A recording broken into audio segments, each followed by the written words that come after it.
Hello friends, welcome back to my channel. Though it's only been a month, I have really enjoyed using this daily agenda by Archer and Olive. It's what I'm calling an elevated bullet journal.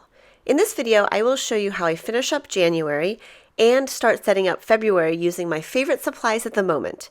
Be sure to give this video a thumbs up if you like it, as I plan on making these throughout the year so that you can see how it's all coming together. For these intro pages, I plan on continuing to add my favorite elements to it, so it's an ever-evolving collage of stickers, washi tapes, and magazine cutouts.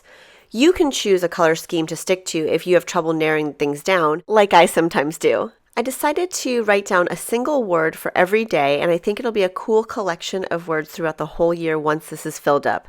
I am a little bit behind, so I'll catch up on that too.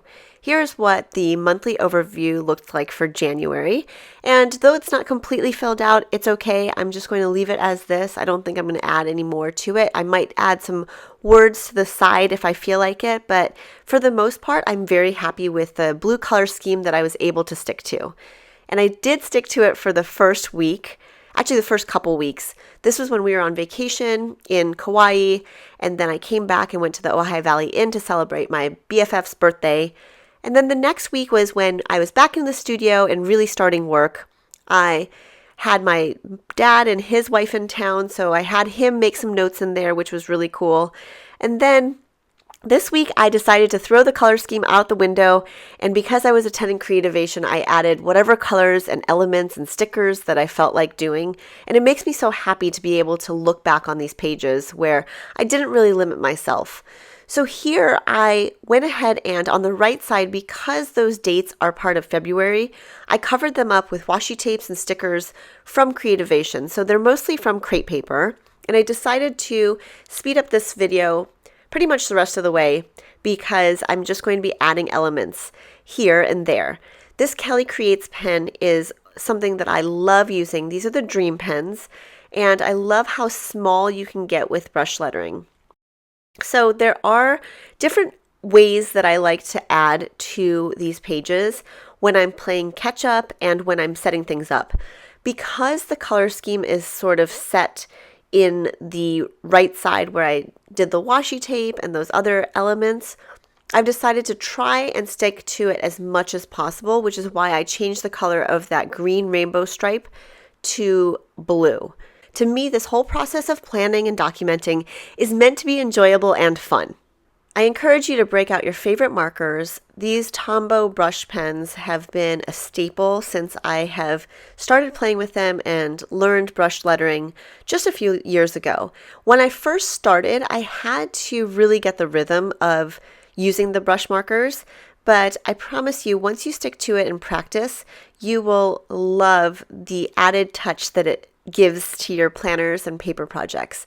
These new twin tone markers from Tombow are really fun too. And I love mixing and matching different brands. If you've been following me for a long time, you know that I have trouble sticking to one thing. So I like to get a lot of use out of my supplies.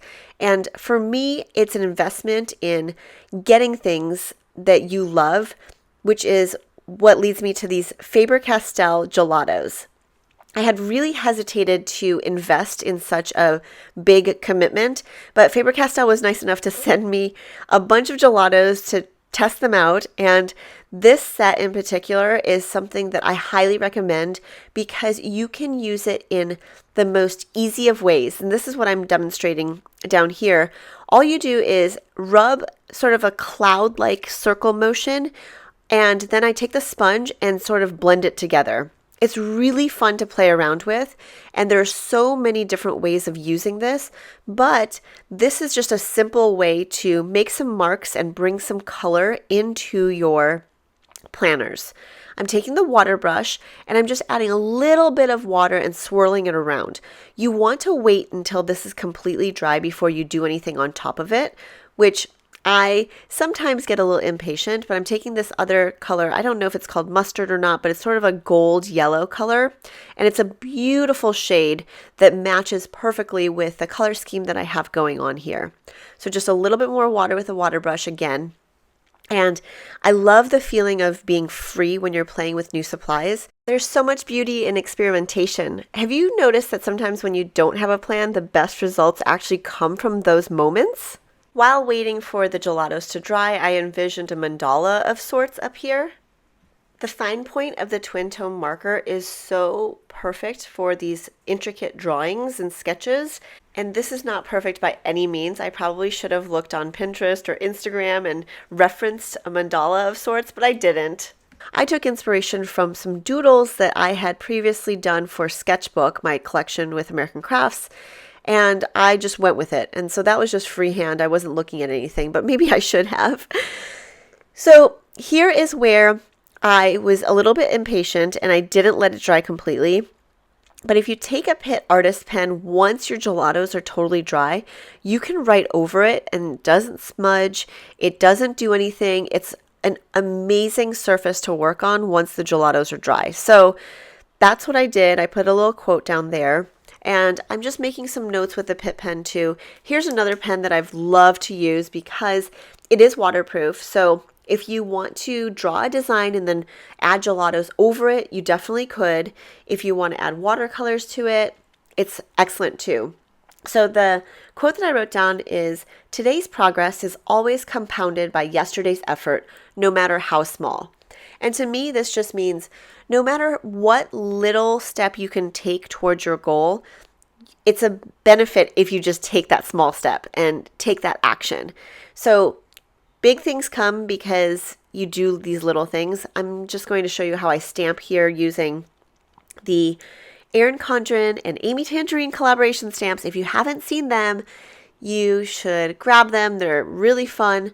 This little leaf bunch is going to get stamped right on top. And you can see that you can stamp right on the gelato as well.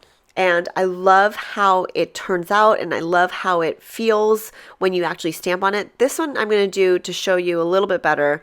And because the pages are completely flat, it'll stamp a little bit more thoroughly, I guess you could say. And these Simon Says Stamps inks, Simon Says Stamp inks are some of my favorite to use if you've been following me for a while. And these pages in the Archer and Olive are like magic. They don't bleed through, you guys. And there's no shadowing on the other side, which is something that I love about these journals.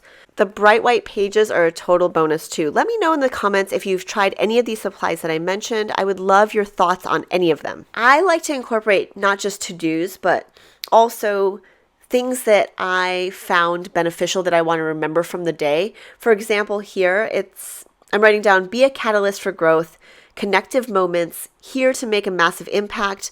We had our first mastermind with an amazingly talented bunch of ladies, and I was just so inspired by the whole thing, so I wanted to make note of that.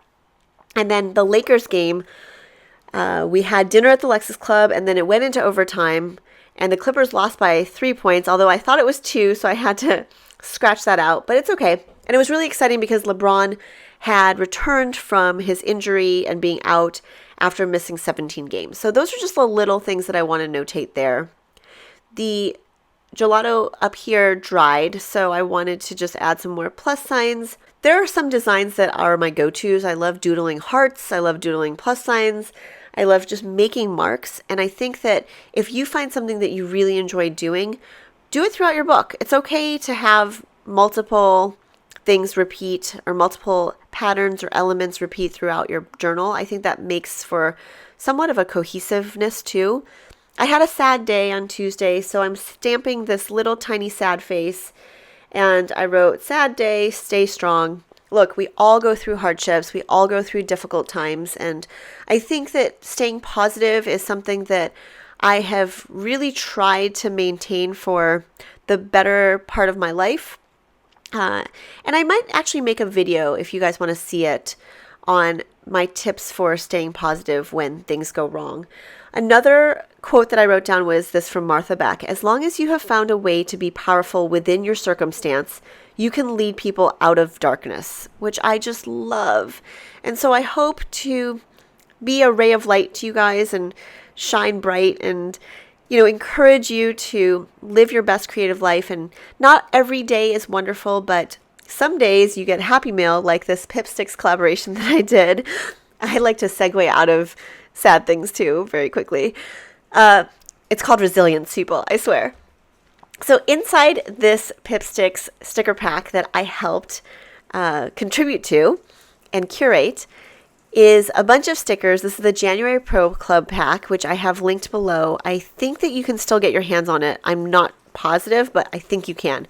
So here are the bunch of stickers. The first 3 are the ones that are my handwriting. And sorry if you can hear that rain. There's nothing I can do about the fact that it's pouring down raining right now in LA, and I really wanted to get this video done. So here are the heart designs for the February monthly outlook, and I'm just adding to what I've already gotten down. And these stickers are so great. The designs are vibrant. The sticker quality is amazing. I'm not sure if you've tried Pipsticks before, but their stickers are top notch. I love every single time I pull out their stickers. They just make me happy to use. And I layered them on top of that watercolor splotch and the Rise and Shine and then the flower. Those are from Me and My Big Ideas, the Happy Planner stickers. So that was actually the Happy Box. So you can't get them anymore. You can't get the Happy Box anymore for the beginning of this year, but you may want to pay attention and get on the Happy Box for when it comes out this summer. I'm just saying that you may want to do that. Yeah, hint, hint. Okay, so All You Need Is Love is going up there, and I just like to put down stickers that make me happy. I mean, this part of the process makes me feel like I am a teenager again or in middle school, and I'm just using the stickers that I would collect and hoard before. This time I'm an adult, and I'm smart enough to know that it's more fun to see my favorite elements alongside my memories and my plans to encourage me to live my best, creative life in any way possible. So I think that another thing I want to put here is Be Brave. This is the stamp that I have with Erin Condren, and I'm grabbing my ink again, and I'm just going to make sure that I have enough coverage on the stamp. And this is my writing, so I could have as easily just written it, but because our tools and supplies are here to help us, I think that we should constantly use them. And that's the best part about stamps is they don't run out. You guys could stamp Be Brave on the whole entire page if that is what you're feeling at the moment. And this XOXO is going to go over here. And I think that using your supplies brings such joy, and having these pages filled out instead of just in your head, and it makes such a big difference because the whole is greater than the sum of its parts. And as I flip through my other planners in the past, I like it when there isn't too many blank spaces. Now, I'm not so hard on myself anymore if there are blank areas, but at the same time, I want to fill it up as much as I can. That doesn't mean that I have to fill up every single little thing and little space, because negative space is part of the design element that you want to keep so that your eyes have a chance to rest. But at the same time, I want to use the supplies that I know I love and I have. This Tombow marker is perfect for Happy Valentine's Day, which I'm filling in here. And remember, this is double time. So, and this might even be 4 times as fast as I normally write. So I'm going to actually just encourage you to write down your memories, write down your plans, write down those goals, write down those dreams. And, if you want to do this same exercise where you choose one word from the day that you want to have be prominent, that's okay too. I mean, I think that as long as we can make the most use out of our supplies and our lives, we will just be happier people for it. And as always, I encourage you to keep those creative juices flowing. Subscribe if you haven't already, and give this video a thumbs up. And let me know in the comments below what your favorite part of seeing this video was. And I hope to see you next month for Plan With Me in March. Thanks for watching.